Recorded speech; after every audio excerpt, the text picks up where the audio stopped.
Hello guys, welcome to Royal Gist where we give you the right update and all what you will need to know, so if you're new here or just passing by for the first time, please take some minutes of your time to subscribe, like and hit the notification button so that you won't miss any of our uploads.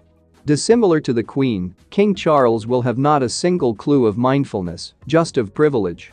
A ruler who doesn't have the foggiest idea about his place would be a calamity for an unsound Britain. Elizabeth II has been on the privileged position for a very long time, as I am certain you have heard. She is 96 years of age.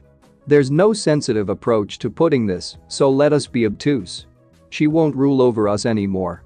She will be a gladly reported as prevailed by a man preparation to break the shows controlling the way of behaving of the head of state.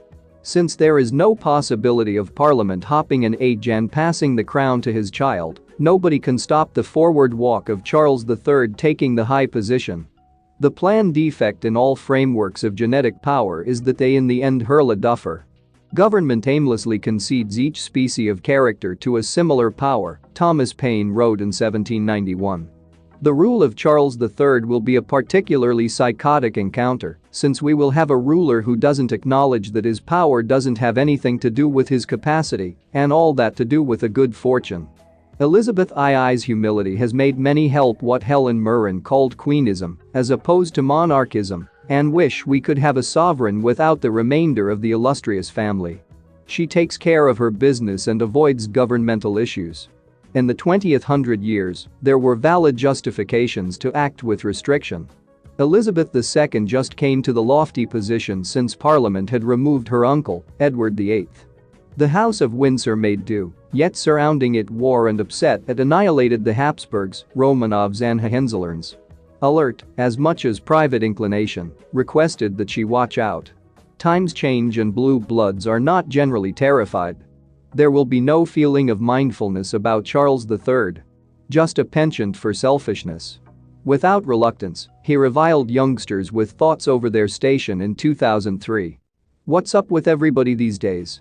For what reason do they all like to assume they are able to get things done a long ways past their specialized capacities? Individuals generally tend to assume they can be in every way pop stars, high court judges, splendid TV characters or boundlessly more skilled heads of state, while never investing the important energy or having inherent capacity. This is the consequence of social utopianism, which accepts humankind can be hereditarily and socially designed to go against the examples of history. He showed no mindfulness that he was the recipient of, in the event that not hereditary designing, for any half-capable designer, could deliver a superior item, a hereditary accident. To him he will be an independent ruler who will prevail to the lofty position on merit as opposed to by karma. The main 10 years of the 21st century saw what we used to call the foundation start to understand that Charles was a hard sovereign to house train. Mark Boland, a previous retainer, said he regularly interfered in policy-centered issues and compassed once in a while in outrageous terms to clergymen, MPs and others in places of political power. Associates to the then Labour organization said that assuming he continued restricting government strategy at some point or another, there will be genuine sacred difficulty. Main beneficiaries of the privileged position are much of the time and struggle with rulers, since there is little else for them to do than stick around trusting that the Lord or sovereign will pass on. The Queen doesn't groan. Her child does. The Queen doesn't politic. He can't help himself. You could, in the event that not pardon, then basically comprehend Prince Charles's way of behaving when he was many years from finding a legitimate line of work. He needed to relax, all things considered.